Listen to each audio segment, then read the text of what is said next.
여러분, 지금 이 순간 여러분의 집 창문 밖을 내다보십시오. 평범한 골목, 지나가는 사람들, 아이들의 웃음소리, 익숙한 일상. 그런데 만약 딱 하루 만에 그 모든 게 사라진다면 어떻겠습니까?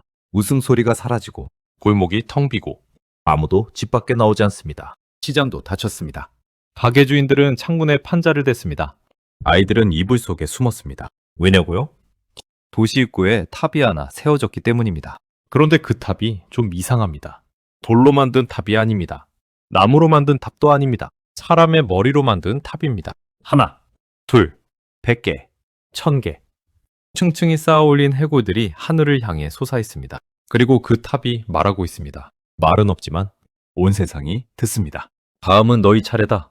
이게 단 한 도시 이야기가 아닙니다. 페르시아에서, 인도에서, 시리아에서, 중앙아시아 전역에서 같은 일이 벌어졌습니다. 그 탑들을 세운 사람. 그 이름만 들어도 도시가 스스로 성문을 열었습니다. 싸우지도 않고 무릎을 꿇었습니다. 당시 사람들은 그를 이렇게 불렀습니다. 신의 재앙, 살아있는 저승사자, 악마의 화신. 그런데 여기서 아주 이상한 일이 벌어집니다. 그 악마가 도시를 불태우면서 동시에 세상에서 가장 아름다운 도시를 짓고 있었습니다. 파괴한 나라의 예술가들을 끌어와 황금빛 궁전을 올렸습니다. 불태운 나라의 학자들을 모아 도서관에 세웠습니다. 죽인 나라의 건축가들이 만든 그 푸른 돔들은 수백 년이 지난 지금도 세계인들이 찾아옵니다. 한 가지 더, 그 악마는 얼른발이었습니다. 한쪽 다리가 부서졌습니다. 손가락 2개가 없었습니다. 평생 극심한 통증에 시달렸습니다. 아무도 그가 마을 하나 정복할 거라고 생각하지 않았습니다.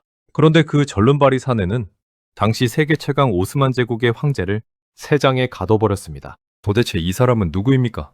어떻게 이런 일이 가능했습니까? 화력과 아름다움, 파괴와 창조, 공포와 존경. 어떻게 한 인간 안에 이 모든 것이 공존할 수 있었을까요? 오늘 우리는 역사상 가장 모순된 인물의 삶 속으로 들어갑니다. 그 이름, 티무르. 유라시아 최후의 정복자. 그리고 어쩌면 인간 본성의 가장 극단적인 초상화. 지금부터 시작합니다.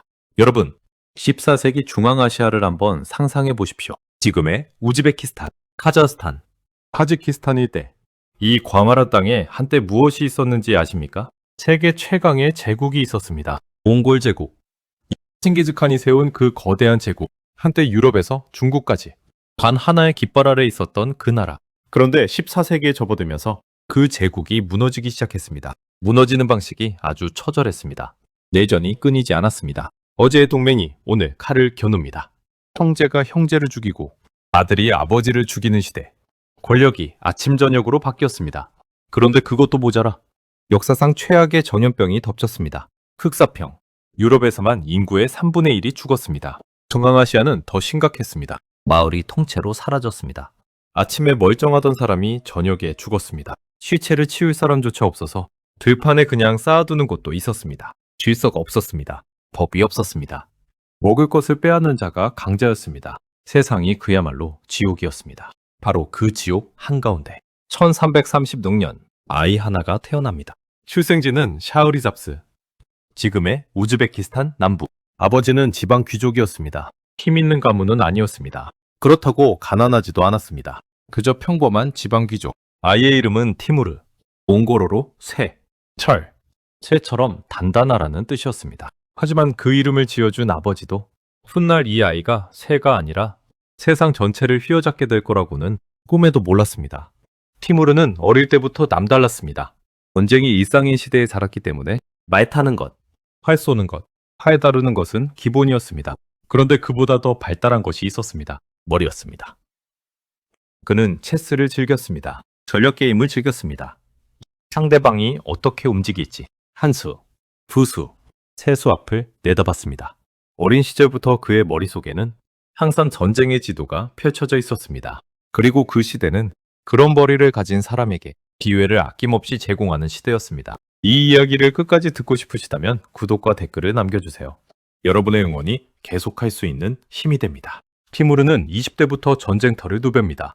당시 중앙아시아는 군벌들이 난립하는 시대였습니다. 여기에 붙었다가 저기에 붙었다가 살아남는 것 자체가 기술이었습니다. 티무르도 그랬습니다.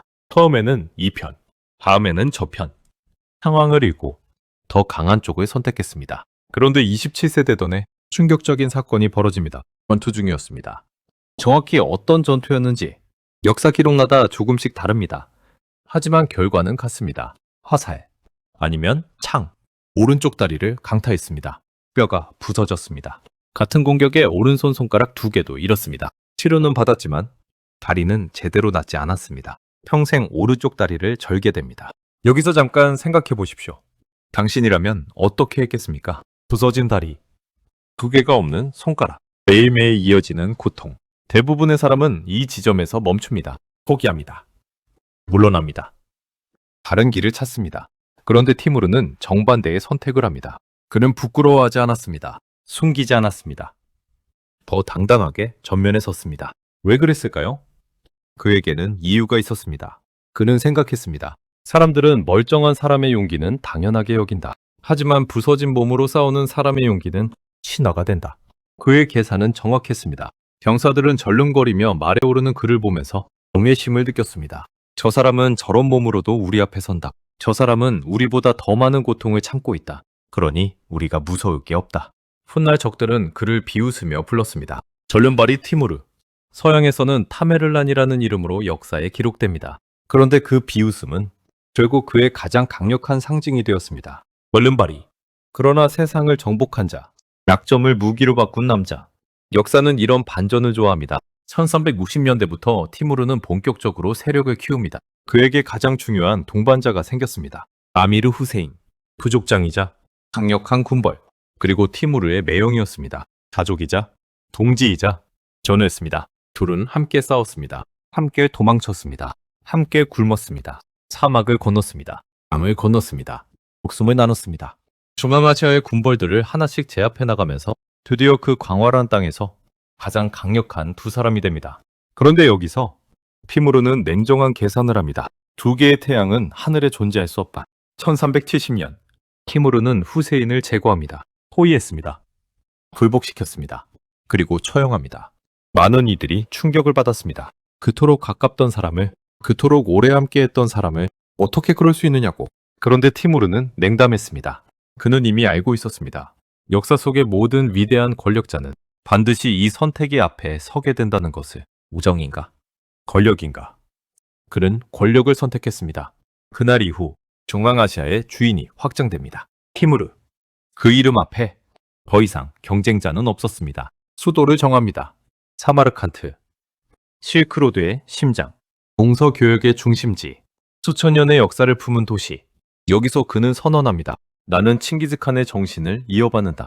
그러나 칭기즈칸보다 더 위대한 제국을 세울 것이다. 세상은 그 선언을 비웃었습니다. 그리고 세상은 곧 후회하게 됩니다. 티무르의 정복은 단순한 정복이 아니었습니다. 그는 정복을 공포의 시스템으로 만들었습니다. 방식은 이랬습니다. 먼저 사신을 보냅니다. 항복하면 살려준다.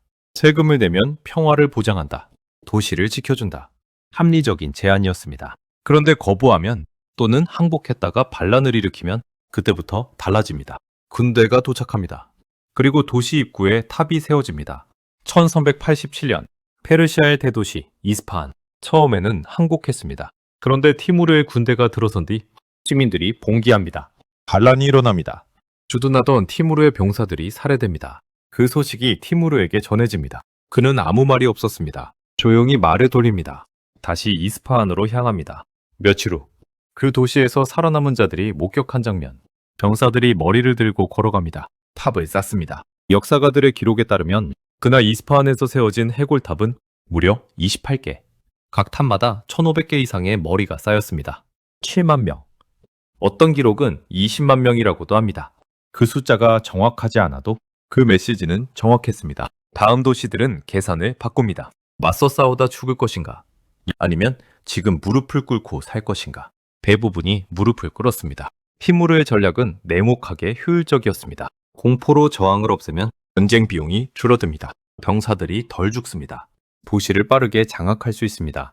그는 공포를 감정이 아니라 도구로 사용했습니다.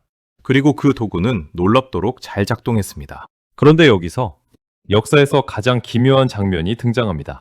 이스파한을 불태우던 바로 그 시기, 티무르는 사마르칸트로 편지를 보내고 있었습니다. 내용은 이랬습니다. 더 좋은 돌을 구하라. 더 뛰어난 장인을 찾아라. 새 모스크의 돔을 더 크게 설계하라. 그는 정복한 나라에서 단지 금은보화만 가져오지 않았습니다. 사람을 가져왔습니다. 페르시아의 시인, 인도의 석공, 시리아의 유리세공인, 그리스의 건축가, 이집트의 수학자. 당시 세계 각지의 최고 인재들이 티무르의 명령 하나에 사마르칸트로 모여들었습니다. 아니, 끌려왔습니다. 원에서 온 사람도 있었지만 선택의 여지 없이 온 사람도 많았습니다. 하지만 결과는 같았습니다. 그들의 손끝에서 도시가 피어났습니다. 비비아눔 모스크. 당시 이슬람 세계에서 가장 큰 모스크, 거대한 푸른 돔이 하늘을 향해 솟아올랐습니다. 레기스탄 광장. 세 개의 건물이 마주보는 그 광장은 수백 년이 지난 지금도 세계에서 가장 아름다운 광장 중 하나로 꼽힙니다. 도서관에는 책이 가득 찼습니다. 학자들이 모였습니다. 천문학, 수학, 의학, 철학이 꽃을 피웠습니다. 티무르 자신은 그를 몰랐다는 설도 있습니다. 하지만 그는 지식의 가치를 알았습니다. 지식이 있는 자가 세상을 지배한다는 것을. 그래서 지식인을 모았습니다. 도시를 꾸몄습니다. 문명을 쌓았습니다. 여기서 우리는 멈춰서 생각하게 됩니다. 이스파한에서 수만 명을 죽인 손으로 사마르칸트에 아름다운 도시를 세웠습니다. 이 두 가지 사실은 어떻게 같은 사람 안에 존재할 수 있습니까? 역사는 이 질문에 간단한 답을 주지 않습니다. 그냥 사실을 기록할 뿐입니다. 파괴와 창조, 학살과 문명, 그 모든 것이 티무르라는 한 사람에게서 나왔다고. 1398년 티무르는 인도를 향합니다. 인도 원정은 처음부터 명분이 있었습니다. 인도를 지배하던 델리 술탄국이 이슬람 신앙을 지키지 못하고 있다. 힌두교 이단자들에게 너무 관대하다. 그러나 솔직히 말하면 전부는 구실이었습니다. 진짜 이유는 단 하나. 인도는 부유했습니다. 엄청나게 부유했습니다. 티무르는 힌두쿠시 산맥을 넘었습니다. 수만 명의 군대가 그 험준한 산을 넘어갑니다. 그리고 인도 평야에 도착합니다. 멜리까지 진격하는 과정에서 끔찍한 장면이 벌어집니다. 티무르 군대의 포로가 10만 명을 넘었습니다. 그 많은 포로를 끌고 다니는 것이 부담이 됐습니다. 전투가 임박했습니다. 그러자 장군들이 말합니다. 저 사람들을 다 죽여야 합니다. 전투 중에 반란을 일으킬 수 있습니다. 티무르는 잠시 침묵합니다. 그리고 고개를 끄덕입니다. 10만 명이 하루 만에 죽었습니다. 그리고 델리와의 전투. 델리 술탄국도 비장의 무기가 있었습니다. 전쟁 코끼리. 갑옷을 들은 거대한 코끼리 부대.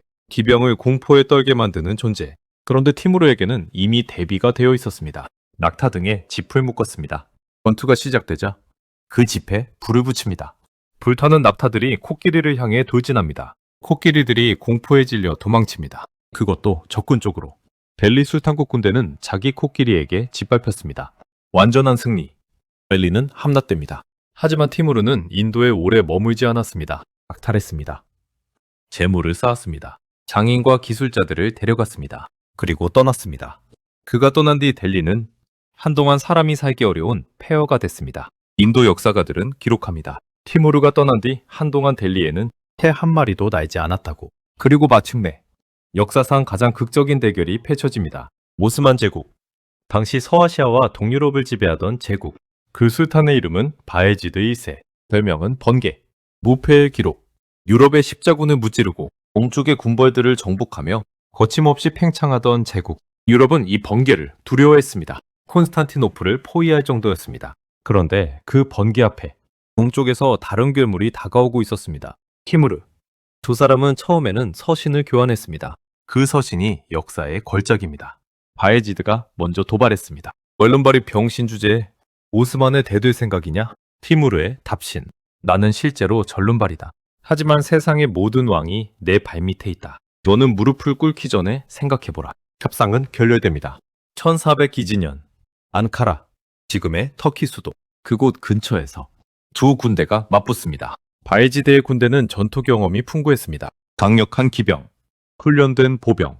그런데 티무르는 전략가였습니다. 먼저 강, 앙카라 인근의 강줄기를 바꿨습니다. 오스만 군대가 물을 쓰지 못하게 사막에서의 전술을 여기에 적용했습니다. 목마름, 더위, 지친 병사들, 그리고 결정적인 순간 인도에서 끌고 온 전투 코끼리 부대가 등장합니다. 오스만 병사들은 코끼리를 본 적이 없었습니다. 말들이 공포에 질려 도망칩니다. 군대가 흩어집니다.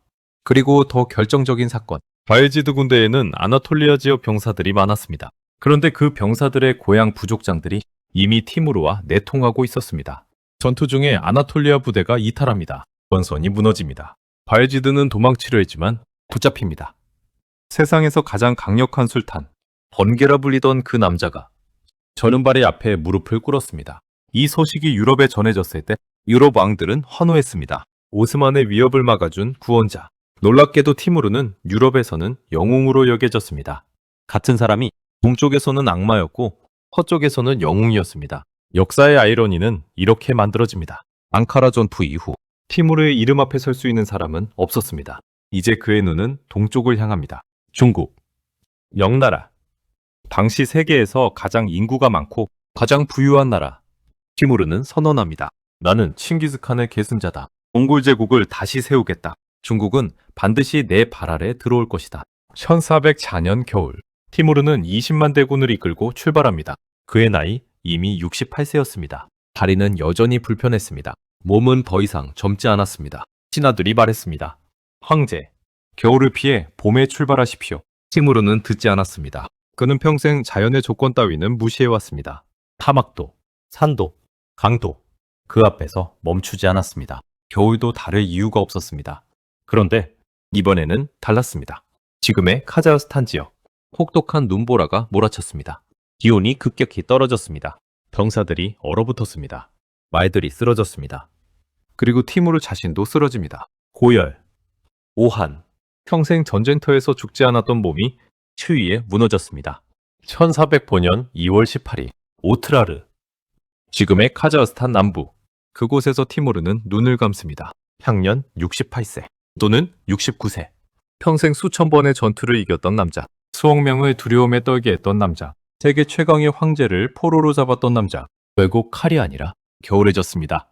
역사는 그렇게 끝을 냅니다. 아무리 강한 사람도 시간과 자연 앞에서는 평등합니다. 티무르가 죽자 그의 제국은 빠르게 흔들립니다. 아들들이 권력을 다툽니다. 손자들이 서로 싸웁니다. 그가 살아있을 때는 그의 의지 하나가 수백만 명을 움직였습니다. 하지만 그가 없자 그 모든 것이 모래성처럼 흔들렸습니다. 제국은 수십 년 안에 조각납니다. 사라집니다. 그러나 카마르칸트는 남았습니다. 그 아름다운 도시는 남았습니다. 그리고 더 놀라운 것이 있습니다. 티무르의 손자 울루그베크. 그는 정복자가 아니었습니다. 학자였습니다.